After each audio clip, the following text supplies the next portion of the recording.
And he said, I learned to put my people first. That's exactly how he said it. He said, because I didn't for a while. And I realized I had a whole yard full of equipment and nobody to operate it. Right? He had gone through a big crunch. And the flip side of that is sometimes, and again, I have to pull my judgment back, because sometimes people, they're doing things that are not as human-centric as you and I would support. And they're saying, hey, we're doing fine. Look at our financials. And they may be, I don't know. But there's another indicator we can look at to see if they're diluting themselves. So that's the churn rate. Show me your churn rate. And if they can't hang on to people, and if they take the time to look at how much that's costing them, because that can be a hidden cost, can't it? Eventually you see it in the bottom line, but for a long time that can be tucked away in cost of training and retraining and so on. It's funny because he keeps bringing up simple. I'd say the simple is the most powerful thing. And but not easy. I mean, simple, not easy. Yeah. Getting a black belt simple. Practice. You practice enough, you'll get there. Is it easy? It's long, it's arduous, it's painful, it's self-deprecating, and all these. Am I drawing a good picture of it? Positive experience, but that's what it is. And the same thing, leadership is simple. Take care of your people. Share. Is it easy? No.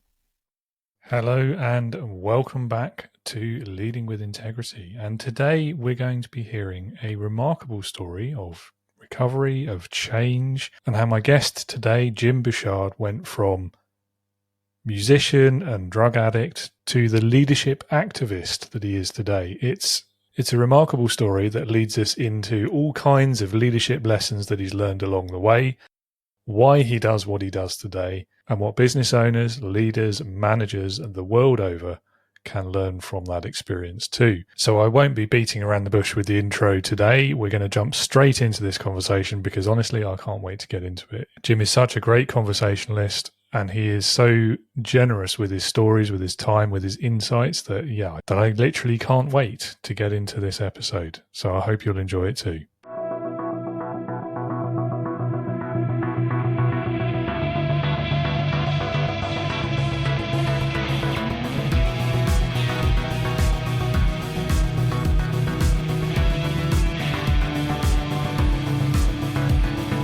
Welcome to the Leading with Integrity podcast. Leadership talk for the modern manager. With your host, David Hatch. Jim, welcome to Leading with Integrity. I've been looking forward to this conversation since our last unrecorded one. Welcome to the show. It's great to have you here. We should have recorded that last one. That was a nice talk. It's always the way, isn't it? Right? There you go. Well, here we are. Yeah, we're not making that mistake this time. Definitely, it is right. Recording. It tells me it is. So I mean, let's jump into the deep end. Really, over to you to tell the listeners a bit about yourself, your background, your career so far, and it's been an interesting one, I know. So I'm looking forward to that as well. And then what you do today and why, really. Yeah, I've had a few adventures. Kind of start where we are now. I'm a leadership activist. So I do a lot of speaking and writing along those lines. I've been blessed to be able to share these ideas, all over the world. It kind of started with, and I don't remember if I told you the story when we first met, but years ago, I ran martial arts centers. One of my books, The Sensei Leader, people often ask me, are you a real sensei, or is that just a cool title? I said, no, that's how I spent about 30 years of my life. Dressed up in pajamas and chasing kids around. Yeah. So, that doesn't sound good when you say it that way, right? But, I was asked to go to a local elementary school to talk about respect and responsibility, because the kids in my program were very respectful, outside, which was good.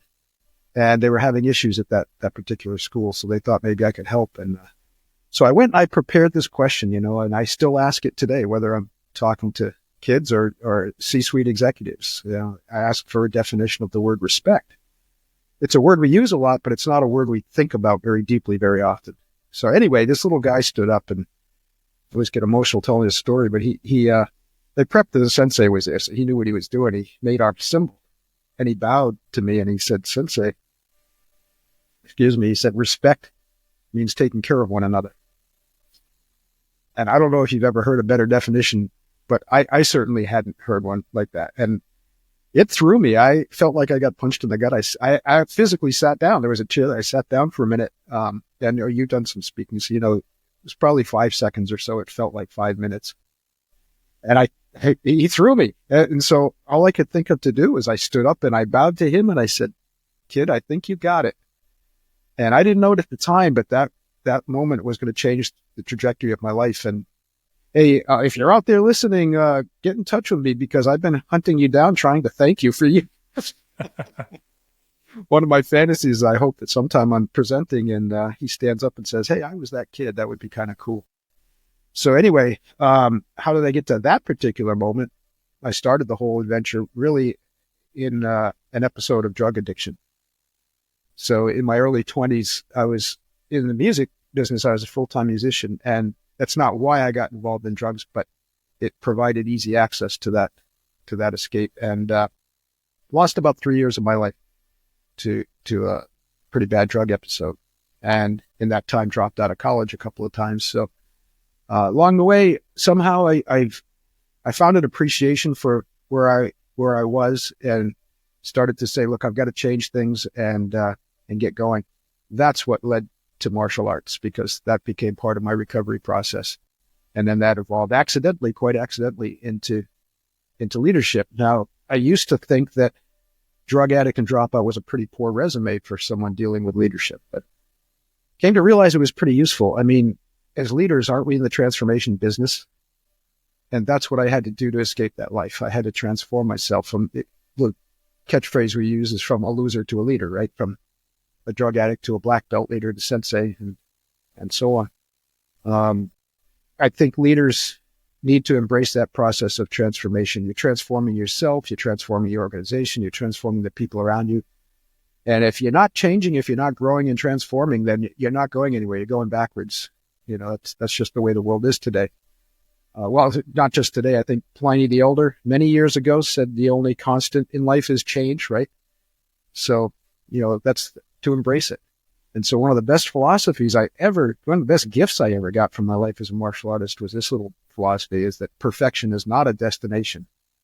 It's a never-ending process. And if we embrace that as leaders, well, we're taking some pretty good first steps, I think. So that's the short version of how we ended up here today. And we threw out some of the twists and turns. Trying to figure out where to start with that. So the show's not long enough for all the twists and turns. No. Well, we'll do our best, won't we? But so, I mean, let's start with first thing. I think actually there's a lot of credibility in that story for leadership, because it's, as you say, it's the process of transformation, but it's also like the self-awareness, the self-improvement, the lifelong learner thing, which I love that whole concept as well. I think, I've said before, as a leader in any situation, like the day that you draw that line in the sand and say, right, I've learned everything I need to know about leadership. That's it. I'm done. You're effectively saying I'm now a perfect leader. I don't need to improve anymore. I've met a couple of them. Yeah, I think we all have. They're very good about telling us that they're perfect. Yeah. And what I always say, and the listeners will have heard me say this before, I'm sure, is the second you draw that line and you make that statement, whether it's verbalized or not, you've stopped being a leader, because you're no longer doing that key part, I think, of leadership, which is the constant self-improvement and the honing that skill and practicing and improving. The best are never satisfied. The best leaders that I'm blessed to meet, some tremendous leaders and work with tremendous leaders, that they're the ones who are never satisfied. They're the ones who are always looking in the mirror. And it's interesting because I think it was Gallup that did this, probably Gallup. It was either Gallup or Harvard Business that I ran into this, but I think it was Gallup. They did this study that showed that, they asked leaders to self-evaluate their quality, right, as a leader. And they found that when they cross-indexed that with actual performance and other people's perceptions, they found that the leaders who were most self-critical, who were most uncertain about their own performance, they were the ones who were the top performers. The ones who were certain they were doing a great job and they were certain that other people appreciated their leadership, they were the ones who were the least effective. So, that's a correlation that we've understood in the martial arts for, forever. And, most of what I share really came from my experience learning how to be a leader. Sensei by default is a leader, right? And we can talk about why that definition is so important. But, that's it. One of those, in fact, if people go on my website, somewhere there's a picture of my actual black belt. And part of the reason I share my story about being a drug abuser is that when I earned that black belt was the best day of my life. It was the first time I'd really achieved anything meaningful, and certainly the first time I'd been recognized for achieving anything meaningful. Well, at the test, they give you kind of a cheap one. So when I got home, my master had a gift for me. It was a heavyweight black belt, and it was the most beautiful thing I'd ever seen. Rich, dark black. Oh, it was just perfect. But he said, if you continue your life in the arts, this thing's going to change over time. You're going to get dragged across in Florida. You're going to tie it and untie it thousands of times. You're going to sweat it, bleed it, cry in it. And certainly all that stuff happened. But what happens is it grays. That happens to the best of us. It fades and grays. But more important, the black covering frays off. It wears off. Now, on purpose, underneath, there's a white belt. And what does that remind us of, right? That's the beginning. So in martial arts, we call this philosophy beginner's mind. So when you see somebody wearing that frayed belt and you see the white belt underneath it, that's to remind us of beginner's mind, to approach each day with a sense of wonder and curiosity and a desire to improve further, right? So we kind of incorporated that philosophy into our black belt ceremony. We were very proud of a couple of things that we did there. One was once the belts were all tied on, which was always a beautiful thing, right? Everybody's tying on their new belts, and it's, all right, now raise your hands up high, reach behind your back, pat yourself on the back. That's it. Let's get back to work, right? And to reinforce that, we had some really ancient symbolism. We would always have a bowl of rice and a vessel of water in front of us. And the old philosophy was, and this is a couple of thousand years old, before I was enlightened, I carried my water and gathered my rice. Now that I'm enlightened, I carry my water and gather my rice. So it's a beautiful moment when you have those moments of success and recognition, right? But then it's very important to say, good, pat yourself on the back. Now let's get back to work. And again, the best leaders are people that really embrace that mindset or embody that mindset. Yeah. And I love that metaphor with the belt as well, the way you almost like you're resetting. Right. Yeah. That's amazing. But that doesn't apply. My Taekwondo friends, their masters make them buy new belts all the time. So they don't get that nice symbolism. That's interesting. Yeah. So what sort of martial arts were you doing then? The through line actually was Kempo, but I had a lot of interesting side trips and was blessed with many incredible teachers. We might end up talking about Dr. Yang Zhuang Ming at one point, who was one of the greatest influences on not just my martial arts, but my life and my philosophy as a leader too. And he's quite known for a number of different things, but he was one of the leading experts in Tai Chi in the world too. And that's how I got involved with him. So yeah, brilliant person. If you're listening, Dr. Yang, I appreciate every moment I spent with you. Yeah. Another phrase you use that I'd love to pick up on and hear a little bit more about, leadership activist. Now that's an unusual pair of words together, I think. We don't hear those in that order very often. So yeah, what does that mean to you, and how does that I guess present itself in what you do? First of all, it wasn't AI generated. I'll say that. No, it's too clever for that, clearly. Like I don't know about clever, but it comes out of an exercise that I ask leaders to do every year. And most years, I don't think I've skipped too many. I try to do the same. Take a day of reflection, right? And ask a couple of very broad questions. Who am I? What do I do? And the reason we keep those questions broad, I found that, and I think we're all guilty of it, especially those of us who do workshops and whatnot, right? That sometimes we've got to be careful. We'll craft questions, whether it's consciously or not, to try to elicit a certain response, right? Or steer people in a certain direction.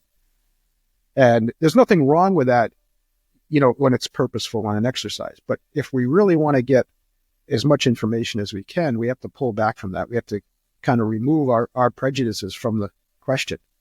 So those two questions, while they might sound pretty rudimentary, they can lead to some pretty incredible insights. Who am I? What do I do? And of course, in a workshop, if people take the easy way out, well, I'm the CEO of a company. No. We're going to dig deeper than that. There's some tears in the room.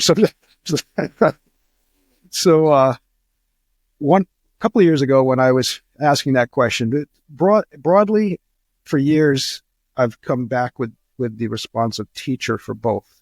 So speaking and writing and doing all those things is another way to teach and share information, right? Mm-hmm. But somewhere along the line, it was, I kind of felt that I was becoming sort of an evangelist for this human-centric leadership idea. And so the term activist kind of came out of, it wasn't, not to diminish teaching. I think teaching is one of the most important vocations anyone can embrace. But I think, did have a little clever appeal, maybe, but people kind of look at it a little differently. What does that mean? Well, it means that I'm really trying to get out there and shake the bushes a little bit and get people to pay attention to this idea, right? That putting people first, that the best leaders are the people who care. Absolutely, yeah. Well, I mean, you're on the right podcast with that view, definitely. Right? I got that impression the first time I saw it. Believe me, I'm picky about what podcasts I go on. Yeah. So interesting. So there's another, I guess, a philosophical debate, isn't there, around it? I mean, it's more than just leadership, isn't it? It's like our identities and how that gets mixed up with work. And so that question you ask, and then the answer of, well, I'm the CEO, like immediately in my mind, I was thinking, no, that's what you do. That's not who you are. And I think there's a cultural thing, isn't there, particularly in the Western world, and with, let's not go down the bashing capitalism route, because we'll be here another 3 hours if we do that. But I think, I mean, certainly in small businesses, in startups, in anything that's seen as like entrepreneurial, there's this whole sort of subculture around that where what you do, what your business does, becomes your identity. And I mean, what are your experiences and thoughts on that as well? I'd love to hear your perspective. Well, first of all, if we get behind that a little bit, there's a lot of confusion. All these philosophical debates have to start with some sort of clarity of the words we're using, right? We have to define our terms, get our semantics clear. I believe strongly there's a lot of confusion between the words manager and leader, right? Mm-hmm. Management and leadership. Admiral Grace Hopper said it so well quite a few years ago. She said, management is about things, leadership is about people. I don't know that anybody's ever said it better than that. Now, both are important, right? You've got to take care of business too. But think about what your business is. Your business is the people, right? If you're not taking care of your people, you're not taking care of your business. And if you're not taking care of your people, they won't take care of your business, right? That's proven over and over and over again. As of this year, we've reached the highest levels of disengagement in the workplace. Quiet quitting, what do they call it now? Revenge quitting. People that are sitting there purposely not doing anything, right? Because they're dissatisfied, and usually with their leadership, with the leadership direction, the way that they're being led or not. So that's really important. Now, at the same time, if we look at it that way, leadership has nothing to do with rank or title or position. You are a leader, whether you want to be or not, whether you think you are or not, because fundamentally, and this exercise started with asking, I was working with some of my instructors in our instructors college and said, what does a sensei really do? And I'm shortening about 3 years of thought in this process, but came down to the 3 words that we emphasize on our website: inspire, empower, guide. And that became the title of the latest book that I wrote, Inspire, Empower, Guide. Essential disciplines for today's leader. And the reason they're so essential, because fundamentally, when you pare everything down that a true leader does, it fits into one of those 3 buckets. Now, inspire, I mean touching people's hearts, not just their heads, right? Empower, make sure they have what they need to succeed. And in workshop, that can extend over a day or 2, right? And guide, be willing to share your wisdom, your experience, your knowledge face to face. And in a technical term, in business, we would call it mentoring, right? How to mentor and how to receive mentorship properly. So those are the 3 big things. If you take care of that, you're gonna do okay. You don't have to be Martin Luther King or Winston Churchill and have a bombastic speech. It's what you do every day. It's the example you provide for people. It touches their hearts. These things. And so, having said that, when we boil it down to those 3 things, what does a leader really do? When I'm pressed about, to summarize all this, I said, well, leadership is sharing, and a leader shares. And ultimately, we're sharing those things. So the rest of the conversation, which can be very long, like you say, you get the idea. I'm not lollipops and rainbows here, right? we roll up our sleeves and really get to it, because it's nice to talk philosophy. I'm glad to do that, especially over a nice bottle of wine, but we have to put it to work. We have to make it work. And so we have to sit down and say, how do we create action steps? How do we implement these things? How do we put them to work? Now, I said everyone's a leader, right? Because you do that. I don't care if you're on the front line. Some of your greatest leaders are on the front lines. They don't want a position of authority. They don't want to become managers, but they inspire people around them, usually by their example. They empower people because they help provide some of what those people need. Sometimes it can be as fundamental as encouragement. Other times it might be training them and whatnot, right? And then guiding them to be there, be one-on-one, because most mentoring in any organization happens informally. It's peer mentoring, right? Which is good. It's powerful. We still need to make sure there's a formal process too that doesn't get left to chance. But having said that, we also have to appreciate and also support the idea that most mentoring is organic and it's peer-to-peer. Yeah. I mean, I so agree with you about, well, everything you said there, really. But well, we're not going to fight yet. We got to find a place. Well, let's give it a while. Yeah, so I think philosophy is, more generally, and theory, I guess, as well. I kind of see it very similar to having that sort of the guiding principles, the values, the vision, whatever buzzword you prefer. But it's important to have those conversations, because it becomes that guiding principle. When you get into a tough decision that you've got to make, that's what you fall back on. It's right, well, this is my philosophy, or these are my values. Therefore, that means in this situation, based on that, this is the best decision I can make. That or at least the one I can live with. Well, you finally said something we can argue about. This will be fun.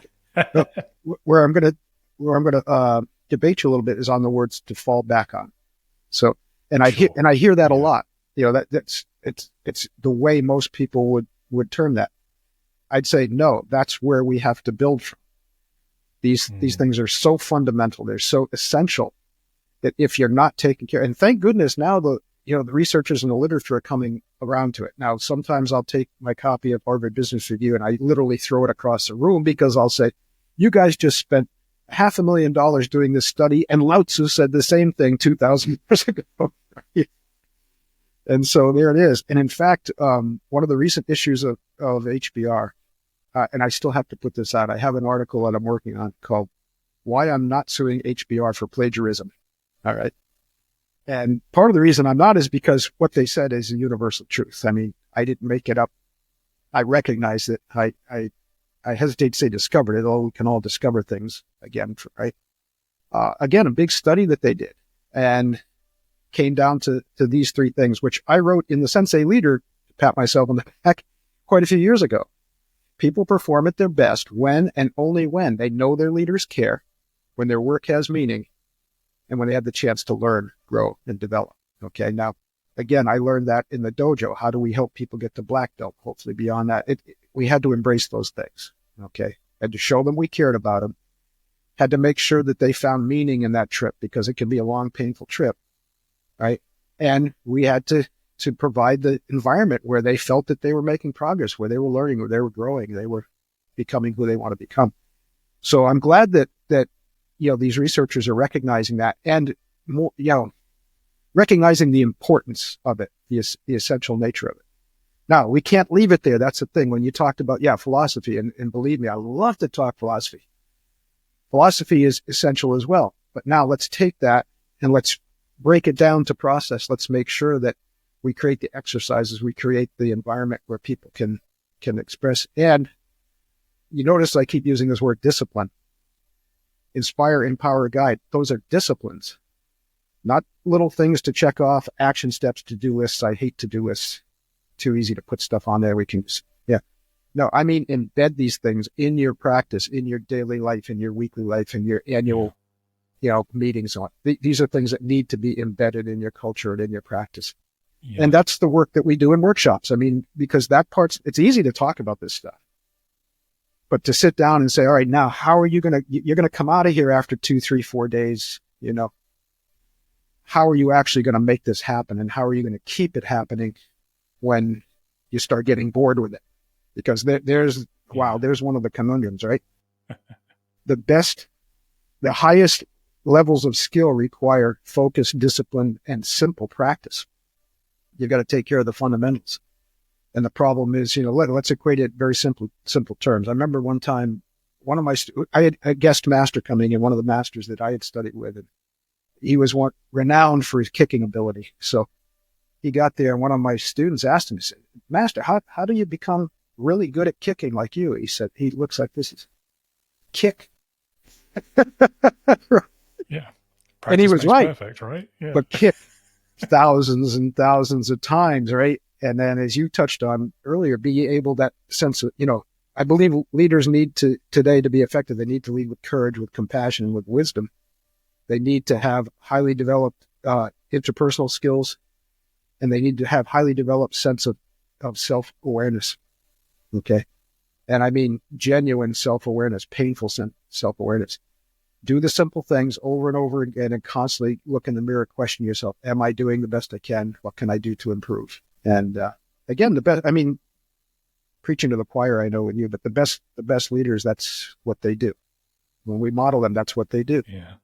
Yeah. There's a lot interesting in there. I guess and fall back on was a poor choice of words on my part, but I think that's okay. It was good inspiration for no, and it's a good conversation. And I think what I was trying to get at really was largely, as you've just said. Actually, it's I love the theory of it. I love the philosophy of it. I could talk about that endlessly, and I do.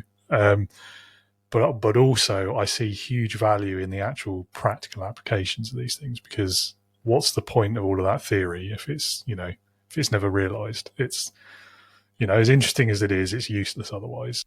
Yeah, but that's where it starts, right? And if we don't, Absolutely. That's the thing too. I think sometimes people think, sit around talking about the philosophy, it's a waste of time. No, it's not. That's where these ideas come from, right? It's only a waste of time if you don't implement it. Exactly. And but a lot of people don't.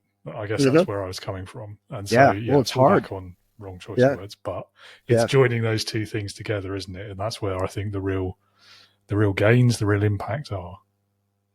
But you're absolutely right. It's hard to put these things to work. And, when this is something that comes up in workshops all the time. Because this stuff, sometimes can you imagine me being blunt? Surely not. No. Well, sometimes I'll just look, everything we're talking about is dumb. It's stupid. It's simple. We know this stuff, right? How do we get it to work? And why don't we sometimes? And, I'm condensing years of workshops, but the two that come back the most, the resistance to these things, at what? Time. And we have other priorities, there are other urgencies. I get it. I get it. I understand that. I've been there myself.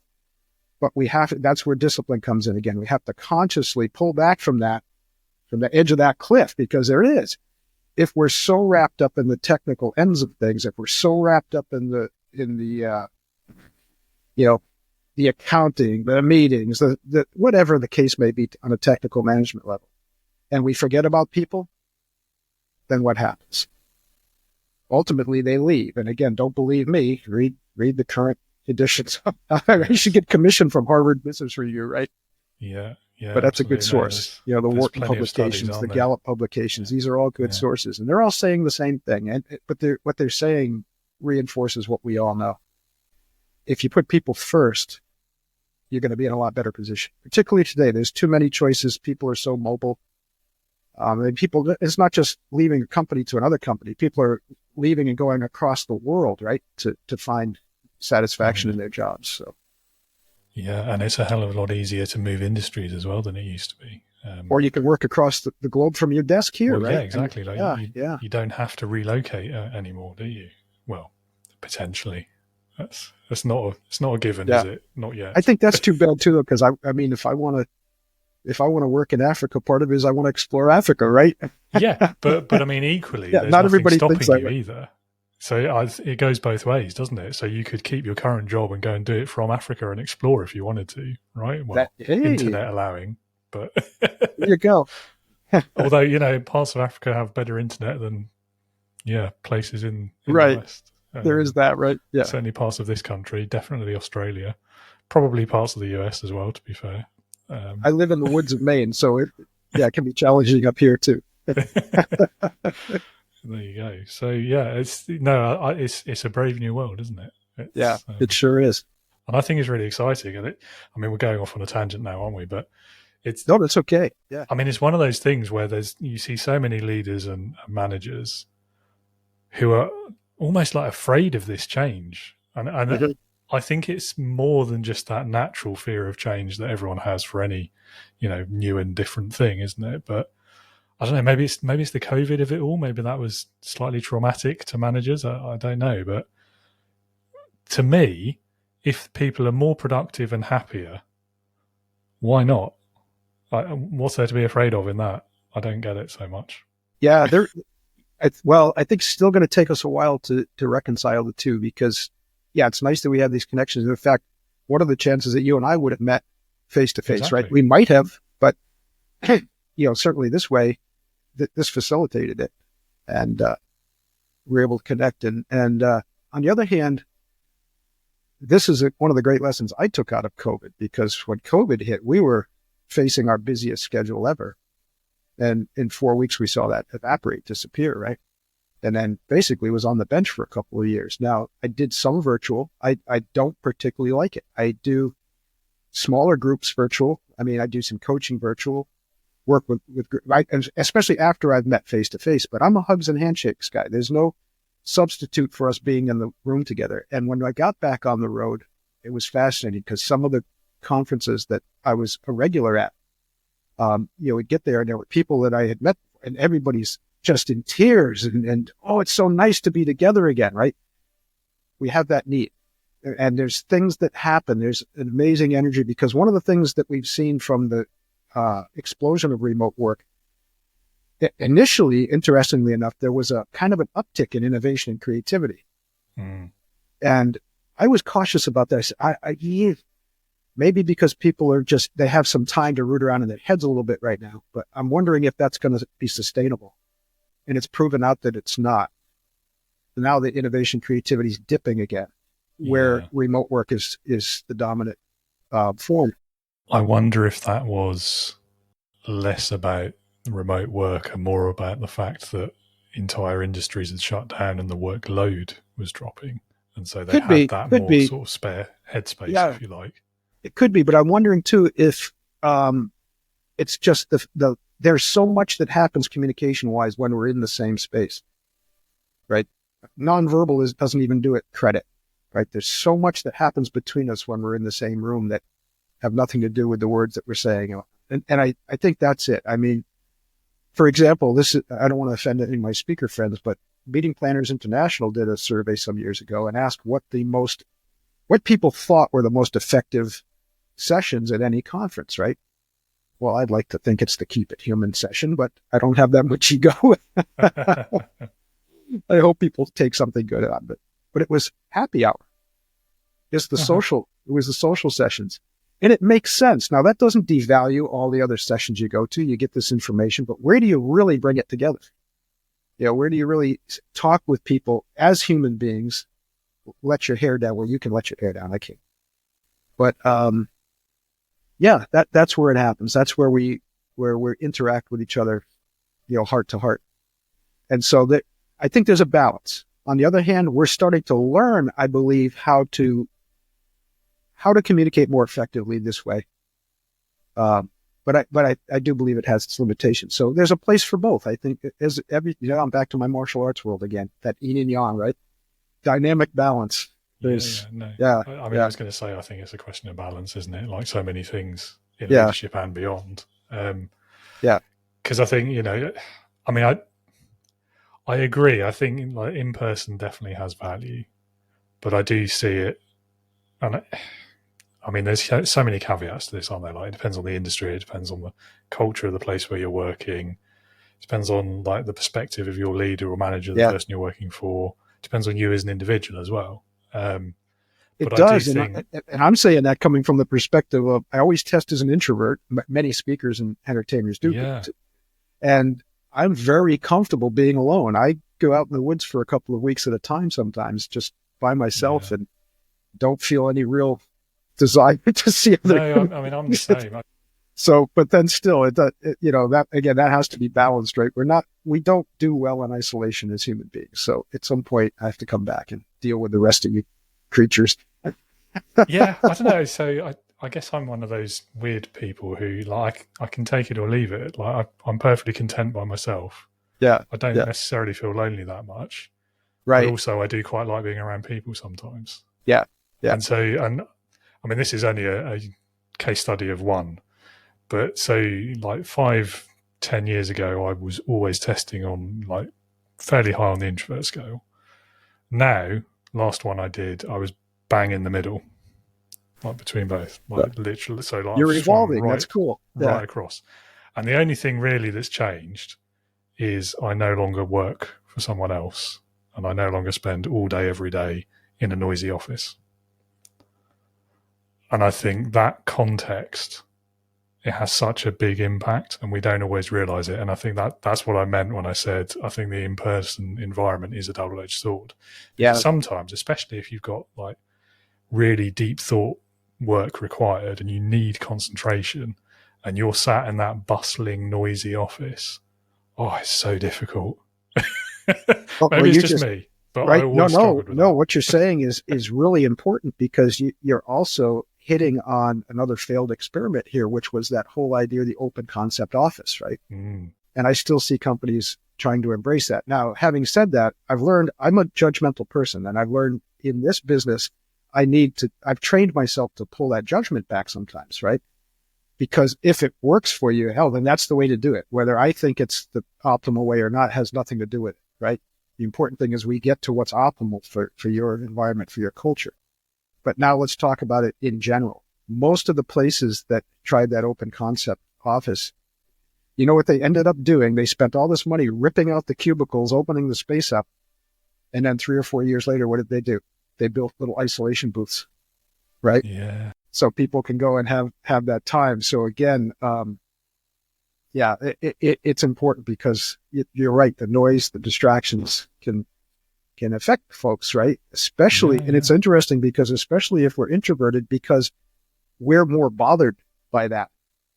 You see, it's harder for us to tune that out. It's busier. It's just like that's in our way, right? So we need to seek the quiet spaces. And now companies are starting to provide. Like I said, I just went to one where it was kind of funny because it was all open concept and there was whole line against the wall, and those were they were like glorified phone booths, right? From the old days. Yeah. And I said, what's that? And they said, oh, that's where people go for quiet. It's a funny one, isn't it? I mean, you describe it as a failed experiment. I'm trying to think of an office I've ever, not even just worked in, but ever been in that wasn't open plan concept. See, that's how old I am. I'm older than dirt. I can't think of any. But I mean, you're right. It is a failed experiment. Yeah. You know, there's studies and it's proven it doesn't work. There's a very small number of people who thrive in that environment. They're usually that sort of overbearing manager who needs to see everyone to trust everyone, right? Well, and that's interesting too, because I know the first time we met, we were talking about Elon Musk a little bit, and one of the things I thought was fascinating about him was he realized that he needed more input from the front lines, right? That he wasn't understanding what was going on through the whole manufacturing process. So his response to it was, instead of his beautiful corner office they had built for him, he moved his desk right into the middle of the factory floor, right? Because that allowed him to kind of have a 360 view and to be able to communicate with people as they were, doing the roll up your sleeves work. So, again, it's what's right and what's wrong. I don't know. The important thing is that leaders sit down and evaluate that and analyze it. Make sure they're listening to the people on the front lines. What are their needs? What helps them optimize their work? That's part of that empowerment phase, right? Do they need quiet space? Do they need more interaction?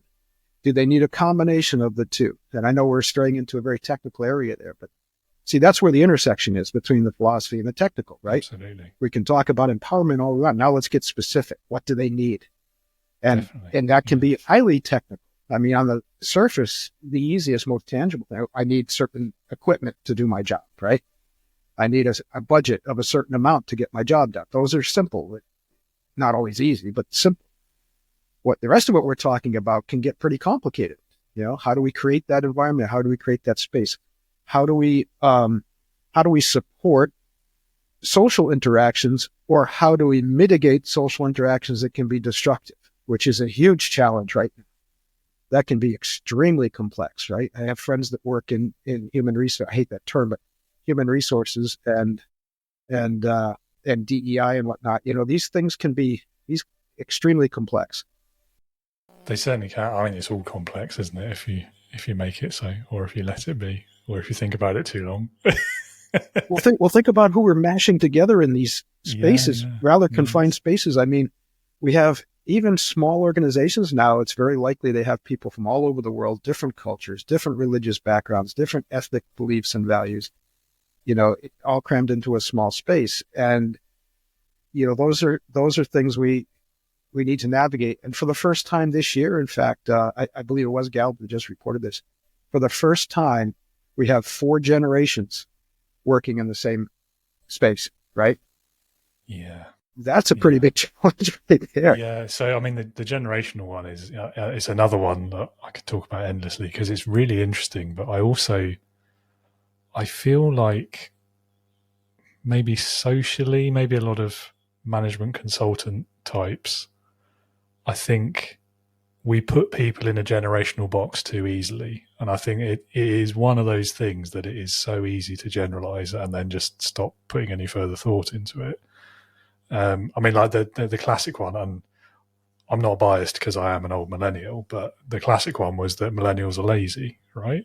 But most of the hardest working people I've ever known were millennials. So, and then likewise, like some of the most tech savvy, switched on people I've ever worked with were like that, the sort of the boomer generation, I guess they call it in the States, which is a bit pejorative now as well, of course. So apologies if that's triggering to anyone, and it's by putting it, I guess it's the same with any, you take any protected characteristic. If you put people in that box based on what they look like or where they're from or what their religion is, whatever it may be, you're completely missing the point, I think. You're opening up a Pandora's box there, aren't you? Absolutely. It's because there's a lot of interesting trips we can take from there, and one that I'm thinking of, first of all, the generational cohorts we're talking about, boomer, millennial, Gen X, Gen Y, Gen Z, all that stuff, those are defined primarily by academics, right? Mm-hmm. Because we need labels, and you start to say, okay, it is a little bit more than random. I've come to understand. They look at a basket of characteristics and they say, okay, the majority of people born between these particular periods seem to have most of these characteristics. But this is a reason I have a lot of problems with assessment tools, or at least how they're applied. An assessment should be the beginning of the conversation, not the end of it. And too often people will read an assessment, or they'll put somebody in that generational cohort, and that's it. There's the fixed picture.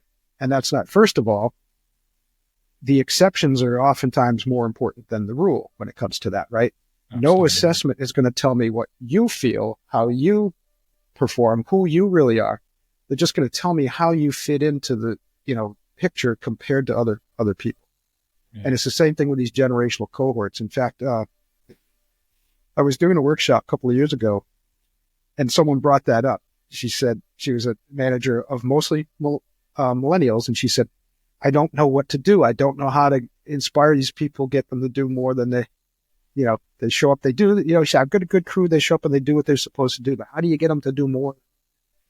And I said, well, just so happens there was another young manager there. And I said, this young woman volunteered to represent the entire millennial generation. So after lunch, I'm the wrong guy to ask. I'm not a millennial. I'm older than dirt. But when we come back, we're going to ask her, how do we inspire that cohort? Well, we got back from lunch, and the first person stood up and asked her question. And the millennial person stood up, and you know what she said? She said, you know what? I'm having the same problem. I can't get the Gen X's to do. Amazing. Yeah. And I laughed. I said, I couldn't hope for a better setup. I said, see, and the next generational cohort's going to have the same issue. I said, the fact that there are generational divides, and the most tangible way we see that, not to stray too technical right now. We're not doing a workshop right now, right? But if we were in a workshop, I'd be saying, let's look at the language. The language provides the markers, right? What's the lingo? What are the words I don't understand? Then I know I've reached a cohort divide there. And then the opportunity that comes out of that challenge is now let's define those terms. Let's reach out to that, but let's try to understand. The one I won't tolerate is, and I'm going to say to particularly to the Gen Z and Gen Ys, you talk too damn fast. I always have to say, I can't process that fast, and please. Music's too loud and all. No, I don't mind that. I came from the rock and roll age. You can't have too loud music, but I often have to. But that's my obligation. If I'm not hearing it, it's on me to say, I'm sorry, it's my fault. I'm not processing fast enough. Can you please slow down for me? I appreciate it. Yeah. It's an interesting one. I mean, maybe it's overly simplistic, but I always feel like the second you start thinking about people in terms of a group to which they belong that is not relevant to the job or the team, it's dangerous, isn't it? It's the top of a slippery slope, but also I think it leads you down the path of wrong thinking in terms of leadership. And I've always found, and again, oversimplifying it, but if you just view people as people and as individuals and just try to get to know and understand them on that basis and forget any preconceived notion of, what age they are, where they grew up, whatever it is, usually you can't go far wrong. As long as if your memory's not great, take notes, like you're not in front of them. That tends to send the wrong message, but note it down somewhere afterwards. Just remember things about them and relate to them on a personal level. And usually, as I say, you can't go far wrong from that because understanding them has to be the first step. I want to support you entirely with that. And I'm not disparaging people who study these generalizations. They are useful. They inform us a little bit, but we cannot let the characteristics of the group define the individual because it just doesn't, right? It can help us from the 30,000 foot view, but we should never allow that to dictate our interaction with the individual. I support you 100%. The big objection I hear to that from leaders is usually, well, Jim, I have 10,000 people. I can't get to know everybody one-on-one. I said, maybe not. You know what? But you can get to know representatives. Now we're back to, reducing people to smaller groups, but you can go down and meet people on the front lines and get to know some of them. And I met a guy, this guy ran a big company in Kenya, and ironically had about 10,000 people, in his organization. And he's the closest I've ever seen to someone who actually gets to know everybody one-on-one. And here's why. This is going to sound left field for a second, but hear me out. I was just talking to somebody about parents that have to be away from their children for a long period of time, whether it's military deployment or it's friends of mine that are still in music, right? Things like that. I've seen people do that successfully and people who were miserable at it. The ones who did it successfully, here's why. They have to be away for a long time, but when they're home, completely focused on that environment, right? And those people. Well, that's how Darshan was. He was incredible. When he would go to the front lines and talk to people, he wasn't there to pump them up and rally them and give them his, inspirational. He was there to understand them and to get to know them. So I heard from other people, when he's with you, he's with you. And he really sincerely listens. Now, this might get some people angry, and I have mixed feelings about Donald Trump. I've studied him for a long time. But I've heard that from him too. There's that picture that I think a lot of us get of him being abrasive and over the top and whatnot. Maybe because I grew up in a similar area and knew other people like that, and grew up in construction too, so you knew other people like it. But I've heard also people report that when you're close to him, and he's there in the room with you, and maybe that's a gift that some politicians have, that they're able to make you feel that you're the only person in the room. That people have said that about Bill Clinton, I've heard. So there's all of that to consider. So the lesson from that, whether you love people or hate people, doesn't matter. I mean, the lesson from that is when we're present with an individual, let's be present with that individual, right? Let's fully engage. If you don't care, don't bother, because people will read through it eventually. And I think that's key. So I want to come back and just support exactly what you said. Now, the individual is part of a team and an organization. That's the pushback. Now, the other pushback is time. Well, okay, then fine. Like I said, take some time to get to know somebody all the time. We're back to a discipline again, right? Yeah. Once a month, I don't care. If it's once a year, I don't care. But set aside some time to go down there and spend time with a representative individual of, and Sam Walton did that. He did something very interesting. He was highly criticized for in academic leadership. And the company doesn't do it anymore. It stopped doing it when he was not involved as much. What it was he would take 2 weeks every year, his upper level management, all his managers, C-suite, people who were making high 6 and low, even 7-figure incomes, 2 weeks on the front lines, loading trucks, clerking, stocking shelves, whatever it might be. And they would rotate year to year to different positions. Wow, what an impression that made. How inspirational was that to, first of all, the people on the front lines? The evil mirror of that is, and I always ask people, do you like Undercover? Do you like Undercover Boss, that show?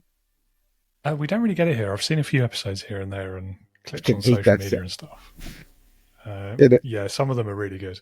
When I'm live, I slam my hand down on the desk hard. I hate that show. I hate that show. Now, obviously, that's just a joke to get people thinking, but yeah, part of the takeaway from that is, how can they be so obtuse, right? How can these guys not know what's happening down on the front line? I mean, the cynic in me says because it's all staged. Right. Yeah. There is that. But I think, like I said, the lesson, the takeaway is, it's what, going back to, again, reinforce what you said. Yeah. Understand people as individuals. That takes time. Great leadership, just like great teaching, great education. What's the downfall of education all over the world? Trying to make it efficient.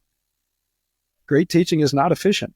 It's understanding that person's needs and responding in real time to that person's needs and pace. And leadership is exactly the same. I mean, a great part of leadership is teaching. Yeah. Yeah. I mean, the counter arguments that you've talked us through there, I don't have a lot of patience for the time argument, because in my head, what else are you doing that's more important than that?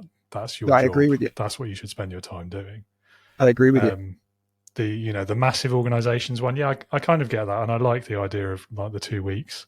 Reminds me of a quote. It's probably from a war film, which is weird. I think it was like We Were Soldiers, that Mel Gibson one, where there's that moment where he's like, everyone's job is to know your job and the job of the guy above you and the job of the guy beneath you, because if one of them goes, you've got to fill the gaps. Obviously, there's an imperative in that situation, but it's a good lesson for leadership as well. Like, don't just think about your lane. You've got to be thinking about others as well. No, exactly. But it's also a great way of making yourself relatable to others in the organization, isn't it? If they see you taking the time and the care to fully understand what they do.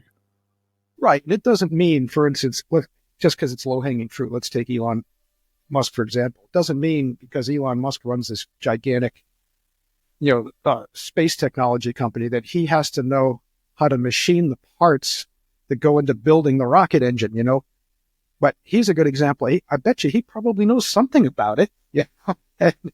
Probably can't do it, but he probably knows that, I always fall back on Bill Belichick, the coach of the New England Patriots for so many years through their whole dynasty. And, he wasn't a terribly good football player himself when in his day, but still continues. He's so curious. He takes the time to educate himself and understand the different moving parts, maybe not in minutia, right? Because that's difficult. But again, once in a while, take the time to learn and understand. And let's couch it another way. First of all, the people you're dealing with directly is usually a small group, right? Mm-hmm. No matter how big the organization is. I think scientifically, what are we wired to work in groups of between 50 and 150 people, arguably? But you'll notice big organizations divide that way, right? We divide into divisions, into platoons, into battalions and things like that. So organically, we kind of organize ourselves that way. No excuse not to get to know the people in that closest circle, right? Absolutely. And then that expands, because if you're curious and engaged with those people, that's the culture that's going to spread and grow. And like I said, once in a while, though, go down to those front lines, and it's going to be so educational. It's going to be so enlightening to you, because especially, let's not say because, especially if you don't know what's going on there, because there's the thing. And now we're back to leaders at all levels, right? The term, technically, we call it leading up. That person on the front line, accept that responsibility. When someone from management comes down and they don't know what's going on, well, then you step up and educate them and say, hey, look, this is what's going on here. This is what we need. You know who does that very well? We do a lot of work with people in the credit union space. We do a lot of work with credit union associations. And at their conferences, it's rare not to hear some session where they're talking about paying attention to what the tellers are saying on the front lines, because they're the face of the organization. Those are the people interacting with the members. They don't even call them customers, the members, right? And so that's a good lesson we can all take. Yeah, no, I like that. I feel like industries where they're heavily regulated, that seems like it's often more of a priority than others. But that might be an assumption. Yeah, I hadn't thought about it that way. Now you see, I'm going to write that down. I have to think about that. Yeah, there must be some research on that, because I feel that's just popped into my head out of nowhere. So it might be a gross assumption that's totally wrong. The research. Oh man, I get nailed on that so much. People say, Jim, you're going to do a study? I see research. Oh my God, we're drowning in data. We're drowning in research. There's so much. You don't need another. Bound to be some. Yeah. You don't need somebody going out, another person going out to do the research. Somewhere. Right. But on the other hand, especially with leaders, it's become a joke almost every presentation. Just remember who these guys are studying. They're studying you, right? So when you're doing things that are effective, that could end up in a Gallup report, right? If you're messing up, that can end up in a Gallup report, but they're looking at you. You are the data. So once in a while, it's fine to have a coffee break meeting and just break down what's going right and what's going wrong. You don't have to wait for Gallup and HBR to report on what you're doing. Yeah. Yeah, and actually, if you are waiting for that, it's probably too late by the time you get it. I hope not. I hope it's never too late. Yeah, but it is. But it is hard to fix that when a culture, it's not working. It's hard to fix that. Yeah. The pace of change we work with these days as well. I mean, it's you've almost got to be 2 steps ahead just to break even, haven't you? Yeah. Right. Yeah. Yeah. Yeah. But the good thing is everything we're talking about is ancient. It's ancient and it's immutable. It's yeah. So that first study you mentioned about the managers, their performance versus their perception of performance. Oh, right. Yeah. I mean, as you were explaining about that, I think I've seen that study or an article about it as well. But in my head, immediately, it's Dunning-Kruger, isn't it? That's decades old. Yeah. And why is this new? Like, why is anyone surprised at that result? Like, of course. and again, it's much older. I lean on a lot of the ancient Asian philosophy because of how I was trained, and heavily on Lao Tzu, because one of the great things that Lao Tzu said, and he said many, if he's even a real person, we think he might be a compilation, but it doesn't matter. The wisdom's there. What he said was, a leader is best when the people barely know he exists. When their work is done, they'll say, we did it ourselves. You see? So, that goes back and speaks to the heart of everything we're talking about. And this idea of the vulnerable leader, first of all, again, there was another study that validated this a couple of years ago, where one of the most important qualities of effective leadership is vulnerability. That will build trust and respect better than almost anything else. And I'll say this, I couch it this way. I've met more great orange belts than I had great black belts. And it's the same thing in leadership, right? When that person knows just enough to feel some sense of confidence and is bragging about their abilities and their skills, then you got to question, how competent really are they? The greatest leaders, the greatest black belts greatest musicians I've ever met were the people who, they didn't talk about how great they were. They were talking about what they were learning, what they were trying to learn, what they were trying to steal from other people, right? To incorporate into their own practice. Those are the folks that are really the most effective and in the most positive use of the word, the most powerful. Absolutely. Yeah, I think it's almost like it's a question of their priorities, isn't it? It's like, what are they, in their mind's eye, what are they putting first? And I think the ones back to Admiral Grace Hopper, right? Management's about things, leadership's about people. Both are important. Again, I don't want to dismiss that. People, in fact, we for years we did a survey and we asked people, what's more important? Your people, the things, so on and so forth, or is it both? And the answer, well, it really is both. But if you had to pick one, gun to your head, you have to pick one. Which one is it going to? And I know what you're going to say. Yeah, obviously. Yeah. Right? Because without the people, yeah. It's interesting. I was just speaking for a group of financial managers in the construction industry. And again, it was one of these happy accidents. Couldn't have hoped for a better setup.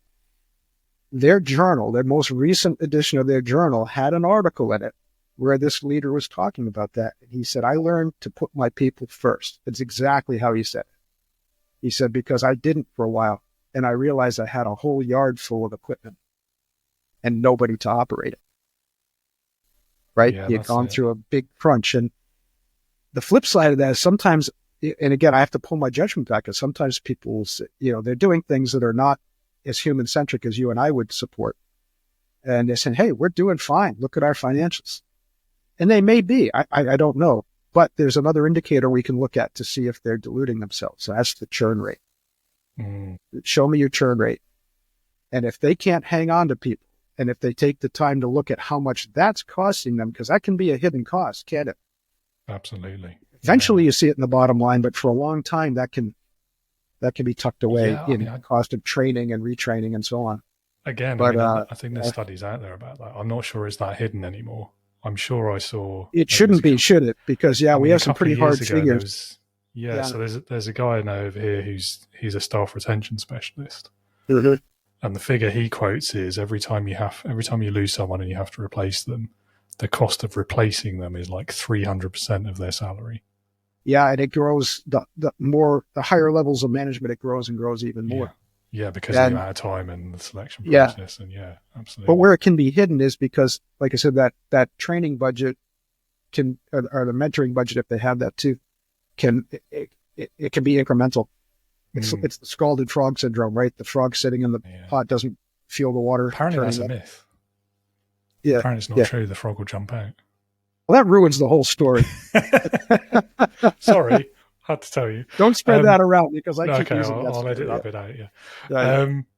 Yeah. I mean, it's interesting, and then there's that lost productivity in the meantime as well, because best will in the world. Once you've handed your notice in, you're not working as hard, are you?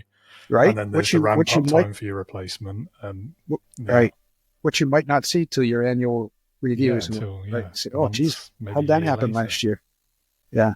Yeah. Scary, but simple. I mean, you keep. It's funny because you keep bringing up simple. I'd say the simple is the most powerful thing. And but not easy. I mean, simple, not easy. Yeah. Getting a black belt simple. Practice. You practice enough, you'll get there. Is it easy? It's long. It's arduous. It's painful. It's self-deprecating and all these. Am I drawing a good picture of it? Positive experience, but that's what it is. And the same thing. Leadership is simple. Take care of your people. Share. Is it easy? No. Let's not pretend. And that's where now we're kind of cycling back to, right? That's where we have to take all these nice philosophical word salad things and bring them to the table, roll up our sleeves, and figure out how to make tools out of them. Definitely. Well, that's why we're here, isn't it? Well, you and I, anyway. Thankfully, it's keeping me busy. Yeah. Well, it's keeping me entertained now. That's the wrong word. There you go. Out of trouble. Yeah. Right? Yeah. Yeah. No, it's, I don't know. For what it's worth, too, and I felt that with you from the first discussion. You're the type of leader that we need, and I mean that from the heart. Because if you put people first, and I know you're a very skilled person in technical areas too, and that's really cool to see that intersection. Because sometimes I'll hear that excuse, well, I'm not a people person. Well, that's fine if you're at your workbench creating that invention and you're by yourself. That's fine. But even then, I'd argue, who puts up the most resistance? Sometimes salespeople, independent salespeople. They say, well, this is all fine, Jim, but I'm not a leader. I'm not in the inspiration business. I said, really? Aren't you going out to try to get business from these people you call customers? I said, now, if you embrace your role as a leader, how can you improve your performance as a salesperson? how about if you inspire these people, touch their hearts, not just their heads, because we don't buy features and that's been long dispelled, right? That's how we justify our emotional decision to buy something. All right. Which is important, but you're empowering them. You're giving them a solution to something, a desire or a need, right? And you're guiding them. That's your job as a salesperson. You're the one mentoring them through the process to find this, this answer to whatever they're looking for. Yeah. So now even the most isolated people, you're a leader to somebody, your kids, yourself, your neighbors, yourself. Yeah. Well, there you go. We could do a whole show just on that. I mean, the sales one is a really interesting, again, great example because I mean, I've had quite a few salespeople and sales communication experts, those sort of people on the show in the past. Like, I'm always struck by how closely the skill sets between leader and salesperson cross over. Like, they're almost identical in so many ways. And so I think I'm at the stage now in my thinking where if I meet a salesperson who says something like, I'm not a leader, I don't trust them to be a very good salesperson. No, right. But I have come to understand, though, some of the trepidation, and it's usually, and I'll argue that this is more of a management issue than a leadership issue maybe I'm going to argue with myself on this one as I'm talking it out, because it's that transition from being independent and not having direct reports to now I'm the manager of a sales team, right? And I've been used to being very self-focused for a long time, but now I have to think about these other people too, who I may have even thought of as competitors before. Now, there's another Pandora's box we can open, because as a fighter, I'll tell you, my best friends are my competitors, right? If I'm not finding people better than me to compete with, I'm not growing as a fighter. So we learn to embrace that competition. We learn to love our competition. Yeah, and in a lot of ways, they're the people you have the most in common with, aren't they? Yeah, yeah, and it's about okay. The same thing. So. It's okay to bash each other's brains in within the rule. But then it's also better to go have some beers afterwards. Now, probably not in sales. It's the same thing in sales. And when people move to that next level of management in the hierarchy, then yes, then it's important for them to embrace the things we're talking about today. That if they fall short in these, especially these three areas, if they're not good at thinking of other people in those terms, how to get them the tools they need to succeed, how to guide them, well, then those are areas to pay attention to. And that leads to one of the greatest arguments. Sometimes, well, Jim, people are bored. No, there's no natural born leaders. This is yes, thank you. Been dispelled for so long. No, somewhere along, it might have been your mom. Yes, it wasn't. But somebody gave you at least some of the tools you needed to get started on that journey. And everybody, again, you might not keep going back to the same trough for examples, but you might not be a Martin Luther King or a Winston Churchill, but you can improve as a leader. And that's all that counts. Definitely. And yeah, I mean, those sales managers, I get why that is such a difficult transition for all the reasons you've said, but I also, and maybe it's part of a management issue, but I also think it's a leadership issue, but for the leader of that sales manager. Mm-hmm. Because really, oversimplifying it, all it takes, in inverted commas, is a conversation from their leader with that sales manager to just say, look, nothing's really changed in terms of the skills you need to have and the way you need to operate. It's just about the audience for those skills.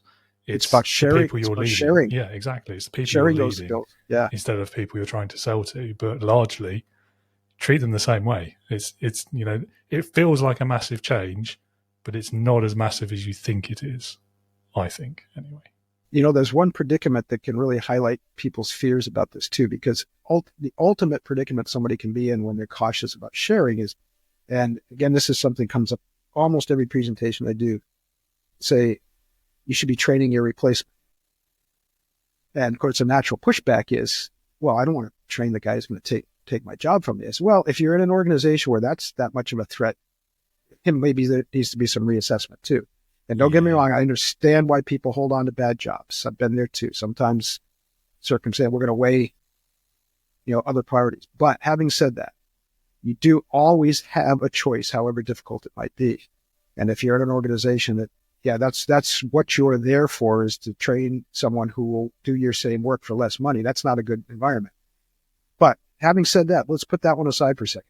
You should be training your replacement. Why are you protective of that position? You want to move up or sideways or somewhere, right?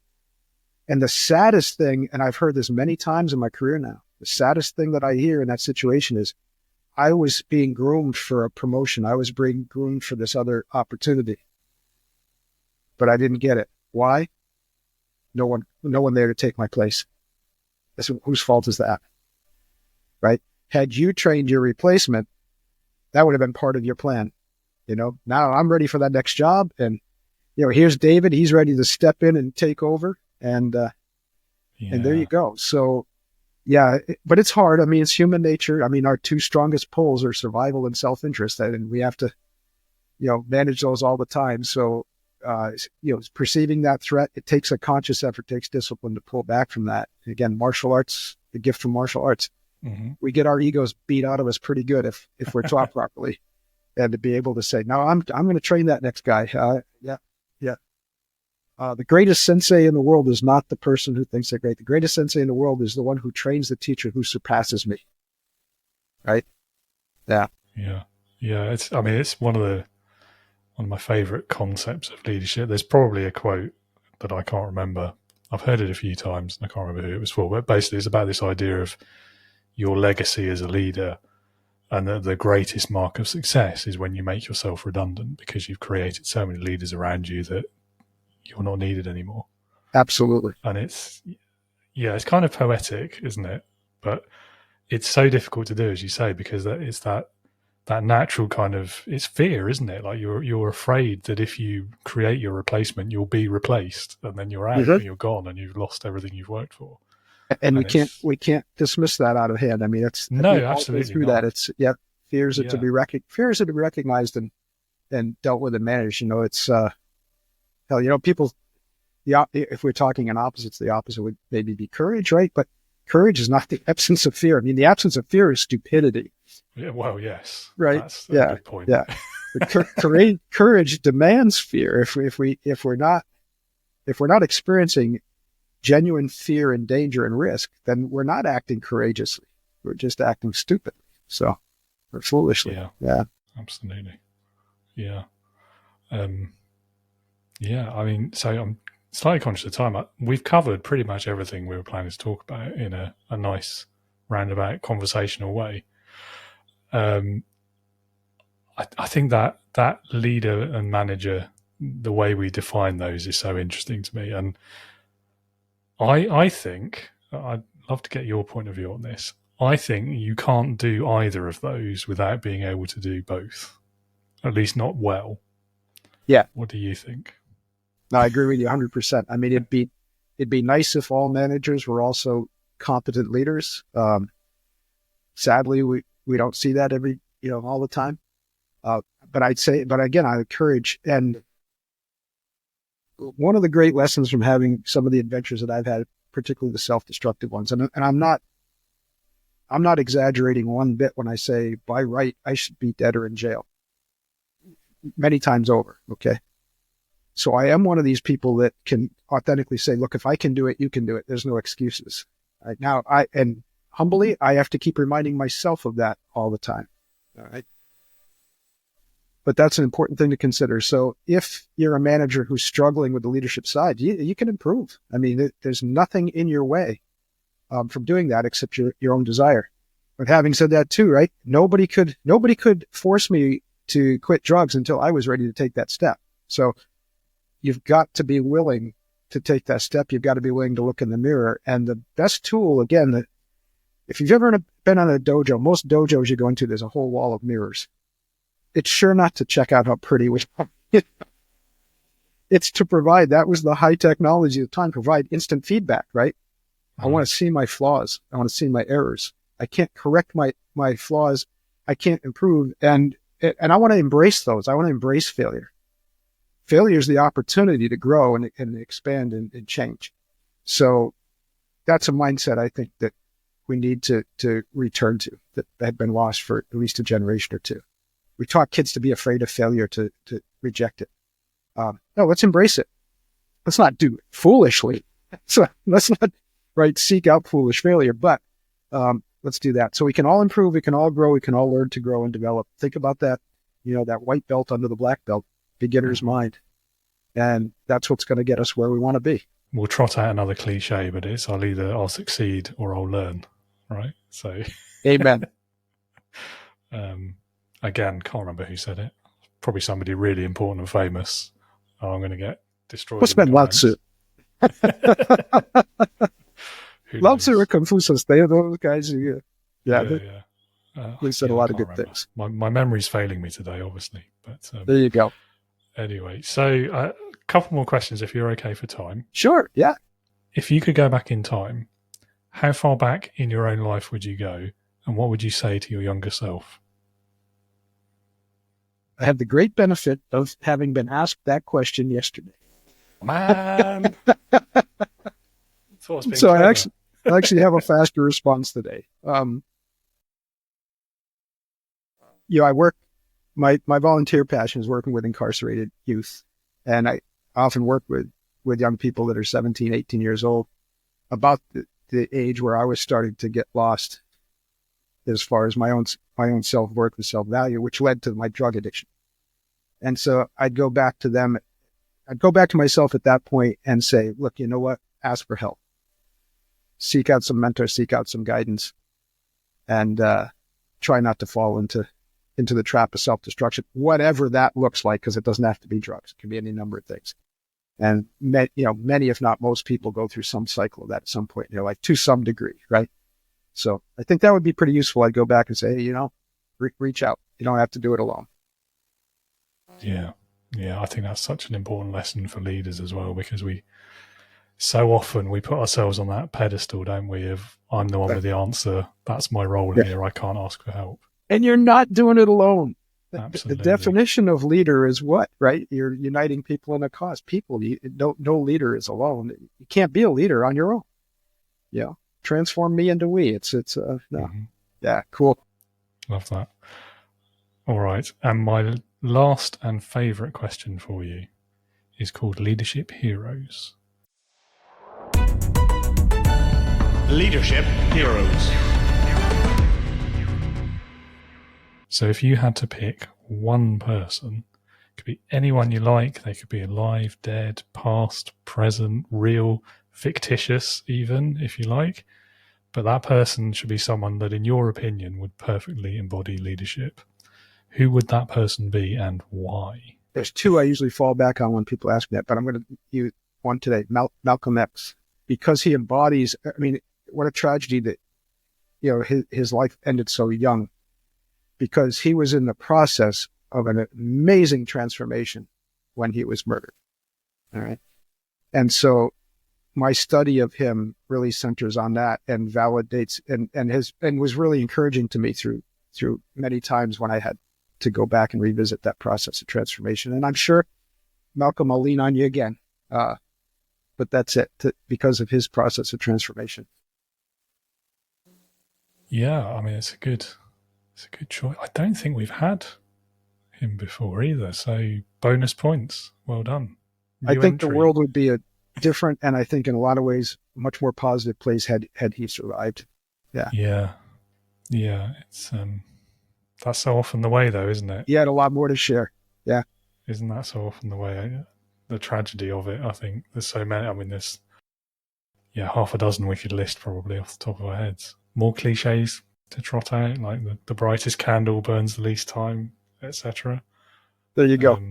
But I don't think that diminishes the impact they did have in the short time they were here. And they're still with us. That we have access to their words, their deeds. Absolutely. Yeah, great choice. Thank you. Well, that's it, really. We're pretty much out of time. We've gone over time a little bit. So thank you for staying. Thanks for your hospitality. It's been a blessing to get to meet you, David. Oh, likewise. It's been wonderful talking with you today. And if any of the listeners want to know more about you, perhaps get a copy of a book or attend a workshop or all of the above, where can they go to learn more things? The simplest thing is the Human-centric leader.org. But I'm easy to find. LinkedIn, Facebook, all those places too. Lovely. And I'll put that link in the show notes so everyone can find it easily. All right. Well, Jim, thank you so much for your time today. It's been great meeting you. Love this conversation as well, and have a great rest of your day. Thank you, David. Jim, thank you again so much for your time today. What a great conversation, and so much in there to learn for any leader, any manager, anyone who's struggling even in a business, regardless of your status, title and position, as we were saying earlier. If you would like to learn more about Jim and what he does, please do check those links in the show notes. Click on them, go and visit the website, find him on social media, reach out. I know he's always up for a conversation about leadership or most other things, really, as you may have been able to tell from today's episode. Thank you, listener or viewer, if you're with us on YouTube or Spotify now as well, for being with us today. Really appreciate you joining us, and I hope you got loads out of that episode as well. If leadership is something that you're struggling with, perhaps you are new in your role, you're new to leadership and management themselves, or perhaps you've recently been through a career transition of one kind or another. First of all, you're in the right place. This podcast is intended exactly for you, to give you some practical advice for free with no obligations or expectations of you.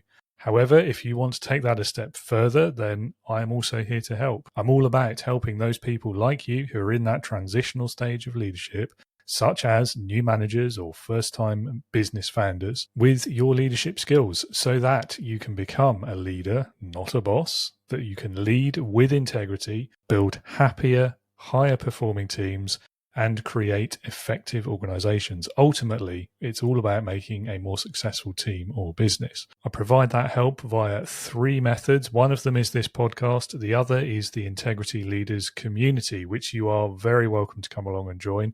As a podcast listener or viewer, you can, of course, benefit from a 50% discount for the entire lifetime of your membership using the discount code that you'll find in the show notes and hopefully on the screen if you're watching the video, but it's half off 24. Hit that green button, sign up now, use that discount code, come and join us. And of course, it is a monthly rolling subscription or membership fee. So if it's not for you, you can cancel any time. Again, there's no obligation. There's no stress about it. Just come along, see what you think, see if there's anything useful there for you. Get to know some other leaders and managers who are in similar stages of their career as you and probably facing very similar struggles or challenges with their workplace. And you can get to meet me as well. I don't know if that's a bonus, but we can have a conversation about leadership, which clearly, if you've made it this far in the episode, you already know I love doing. So yeah, I hope to see you there very soon and look forward to welcoming you aboard. Join us again next week for another great leadership conversation. And until then, stay safe, make the best of this new year, and be a leader, not a boss.